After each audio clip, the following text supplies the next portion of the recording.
एक इंसान जो एक कॉमेडियन और एक एक्टर था, एक टीवी शो में एक प्रेसिडेंट का रोल प्ले करता है, आज वही असल ज़िंदगी में एक देश का लीडर बन चुका है। ये कहानी है व्लादिमीर ज़ेलेंस्की की, जिसका नाम आज पूरे दुनिया भर में गूंज रहा है। एक टीवी एक्टर जो सिर्फ अब एक कॉमेडियन नहीं रहा, बल्कि पूरे यूक्रेन के लोगों का मसीहा बन चुका है। लेकिन किस प्रकार ज़ेलेंस्की एक एंटरटेनर से दुनिया की सबसे चैलेंजिंग लीडर में से एक बन जाते हैं। आज हम लोग उसी के बारे में इस वीडियो में बात करने वाले हैं। Hi, I am Shivam and welcome to the documentary video of the story of Zelensky.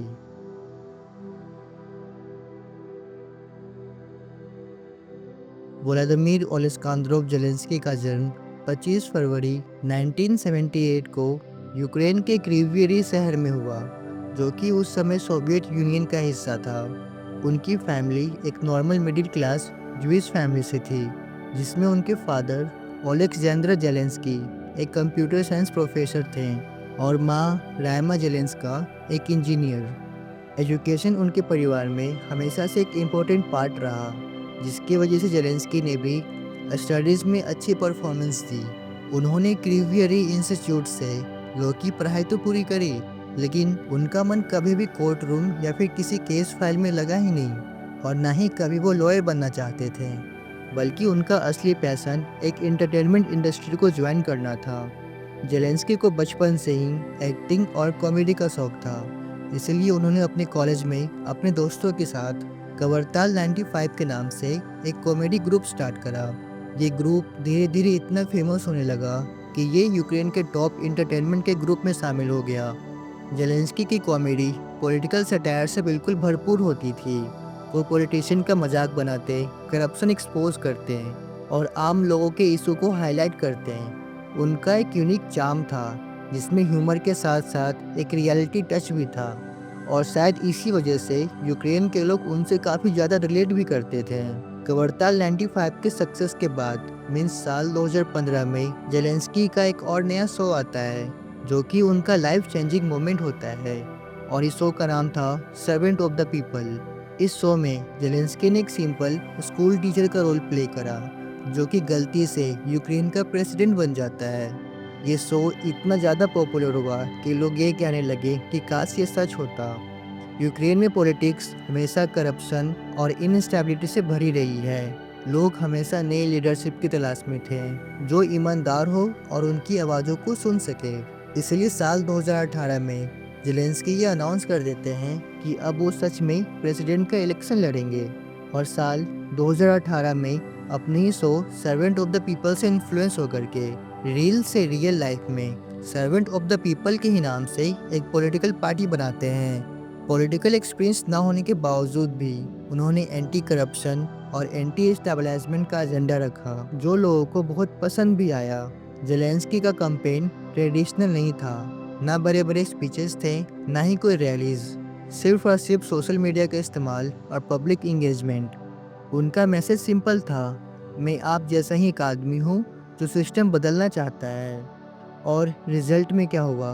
अप्रैल 2019 में व्लादिमीर ज़ेलेंस्की 73% वोट्स के साथ यूक्रेन के एक्स प्रेसिडेंट पेट्रो पोरोशेंको को हराकर यूक्रेन के इतिहास के सबसे बड़ी जीत हासिल कर यूक्रेन के प्रेसिडेंट बन जाते हैं। ज़ेलेंस्की के लिए प्रेसिडेंट बनना सिर्फ एक जीत नहीं, बल्कि एक बड़ा चैलेंज था। यूक्रेन में करप्शन, इकोनॉमिक क्राइसिस और रशिया के साथ टेंशन बहुत हाई था, लेकिन ज़ेलेंस्की ने अपनी पहली प्रायोरिटी बनाई करप्शन को ख़त्म करना और इकोनॉमी को सुधारना। पर फिर भी उनके सामने सबसे बड़ा चैलेंज था रशिया के साथ रिलेशन का। यूक्रेन और रशिया के बीच साल 2014 से ही कॉन्फ्लिक्ट चल रहा है, जब से रशिया ने क्रीमिया आइलैंड पर कब्जा करा था। ज़ेलेंस्की को लगा कि शायद वो पीस को स्टेबलाइज कर सकेंगे, बट रियलिटी कुछ और ही थी। 24 फरवरी 2022 जब पूरी दुनिया बदल गई। रशिया ने यूक्रेन पर फुल स्केल इन्वेजन कर दिया। पूरा देश शॉक में था। सबको यही लग रहा था कि शायद व्लादिमीर ज़ेलेंस्की यूक्रेन को छोड़ करके भाग जाएंगे, लेकिन वो यूक्रेन और वहाँ के लोगों के साथ खड़े रहे हैं। इवन यूएसए उन्हें वार से बाहर निकालने के लिए भी ऑफर करता है, लेकिन जवाब में ज़ेलेंस्की यूएसए से ये कहते हैं कि I need ammunition not a ride. ये स्टेटमेंट पूरी दुनिया भर में वायरल हो गया। जेलेंस्की अब सिर्फ एक पॉलिटिकल लीडर नहीं है, बल्कि मिलियंस ऑफ पीपल से क्रिटिसाइज होने के बावजूद भी एक वार टाइम हीरो बन गए। यूक्रेन के लोगों को उनका लीडर मिल गया था, जो कि उनके साथ लड़ रहा था, उनके साथ खड़ा था। दुनिया भर की कई कंट्रीज यूक्रेन के सपोर्ट में आ गई। पूरे दुनिया भर में जेलेंस्की पॉपुलैरिटी गेन कर रहे थे और अब तक वो एक ग्लोबल आइकन बन चुके थे। जेलेंस्की सिर्फ एक लीडर नहीं, बल्कि अब एक इंस्पिरेशन बन चुके हैं। उनके स्पीचेस, उनका डिटर्मिनेशन, उनकी लीडरशिप दुनिया को ये दिखाती है कि कैसे एक इंसान का विल पावर पूरे देश को बदल सकता है। आज भी यूक्रेन एक डिफिकल्ट सिचुएशन में है, पर जेलेंस्की ने ये दिखाया है कि लीडरशिप का मतलब सिर्फ एक कुर्सी पर बैठना नहीं, बल्कि अपने लोगों के साथ खड़ा रहना होता है।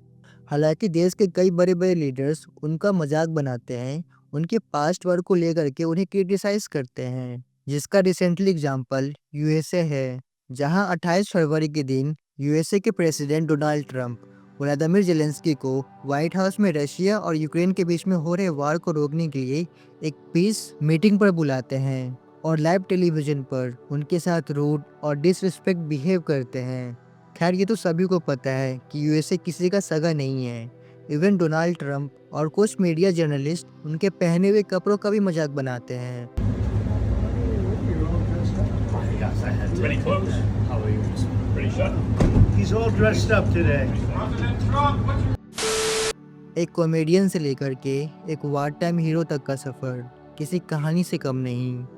व्लादिमीर जेलेंस्की सिर्फ यूक्रेन के ही नहीं, बल्कि पूरे दुनिया के लिए सिंबल है करेज, रिसिलियंस और लीडरशिप का। और शायद ये उनका गट्स ही है कि दुनिया के सबसे पावरफुल लीडर के साथ आर्गुमेंट करने के बाद भी आज यूरोप की लगभग सारी कंट्रीज यूक्रेन के साथ खड़ी है। खैर, ये तो मेरा ओपिनियन था, लेकिन आप क्या सोचते हो? व्लादिमीर जेलेंस्की क्या सच में एक वार टाइम हीरो हैं या फिर सिर्फ एक कॉमेडियन? अपने थॉट्स को कमेंट में ज़रूर शेयर करना। अगर चैनल पर पहली बार आए हो तो प्लीज़ चैनल को सब्सक्राइब ज़रूर कर लेना। और हाँ, अगर वीडियो में किसी भी प्रकार की मैंने कोई गलती करी हो तो उसका फीडबैक ज़रूर डालना, ताकि मैं अगले आने वाले नेक्स्ट वीडियो में उसे सुधार सकूं। अगर आपके पास कोई ऐसा टॉपिक है जिसे आप चाहते हो कि मैं उसे कवर करूं, तो प्लीज़ उसे मेरे साथ शेयर ज़रूर करना। टिल देन, ध्यान रखो अपना।